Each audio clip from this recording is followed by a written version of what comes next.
안녕하세요. 오늘은 사도행전 14장의 말씀을 가지고 주님을 위해 고난을 받으라 제목으로 말씀 전하겠습니다. 사도행전 14장은 사도 바울의 1차 전도여행 중 이고니온과 루스드라 그리고 더베에서의 전도 사역을 주로 기록하고 있습니다. 전부 다 설명할 수는 없지만 바나바와 이 바울은 가는 곳마다 회당을 중심으로 유대인들이 모인 곳에서 하나님의 복음을 전했습니다. 먼저는 유대인들에게 이 복음을 전했고요. 그 다음에 유대교를 개종한 경건한 헬라인들에게도 복음을 전했습니다. 이 사도 바울의 복음을 듣고 많은 유대인과 헬라인이 예수님을 믿게 된 것이죠. 그리고 또 여러 가지 이적과 기사를 통해 하나님의 말씀이 능력이 있다라는 그런 사실을 알게 하셨습니다. 우리가 기적이라는 것 그리고 신비적인 능력이라는 것이 하나님의 말씀을 앞설 수는 없지만 하나님의 말씀을 확신시키는 도구라는 사실을 분명히 알 수 있어야 합니다. 그래서 말씀보다 중요하게 여기서는 안 되지만 이 능력을 부인해서도 안 되겠죠. 그런데 문제는 이 두 사람이 복음을 전하는 곳에 큰 분열과 다툼이 가져왔어요. 왜냐하면 원래 유대교인들은 율법을 믿고 예수님을 핍박했던 사람들이니까 자신들이 죽였던 예수님을 전하는 그 사도를 미워 안 할 수가 없는 거죠. 그래서 사도 바울을 돌로 쳐 죽이려고 했고 그들은 루가오니아의 두 성 루스드라와 더베라는 지역으로 몸을 피하게 됩니다. 그렇다고 해서 하나님의 복음 사역이 중단되거나 포기된 것은 결코 아닙니다.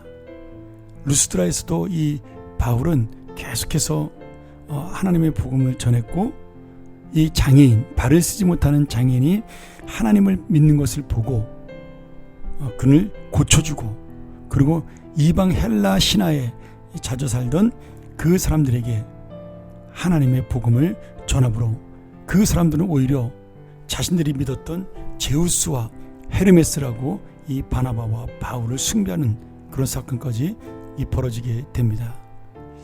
그런데 바울은 이런 여러 가지의 사건들을 통하여 오직 복음이 전해지기를 원했고 이 복음 속에 하나님의 영광이 나타나기를 원했습니다.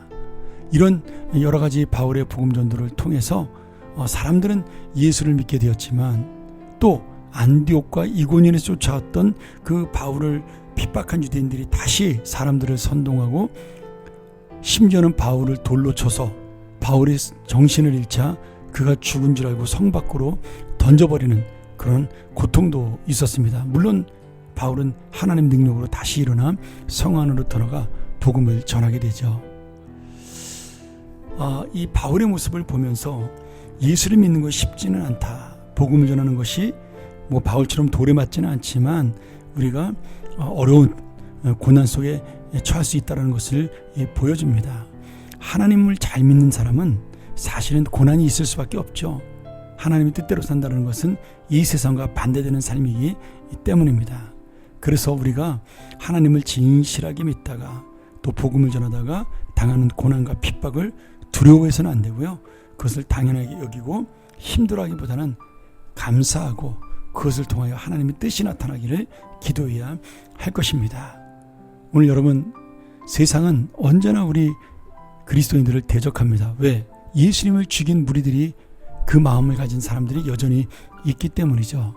오늘 그래서 우리 마음속에 이 믿음을 우리가 가진 것을 두려워하지 아니하고 또 복음 전하는 것을 담대하게 갈 수 있는 마음을 달라고 기도하고 또 그러한 속에서 하나님의 능력과 은혜를 맛보게 해달라고 기도하는 우리 하나님의 사람들이 되기를 간절히 소원합니다.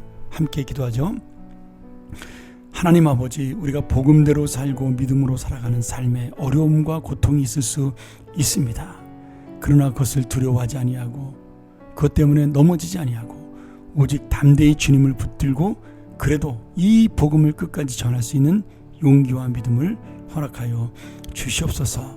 세상의 가치를 따라가지 아니하여 어려움을 당하는 것 주님의 복인 줄을 믿고 주님이 함께 하실 줄 믿고 담대하게 살아가는 우리 하나님의 사람들이 되게 하여 주옵소서.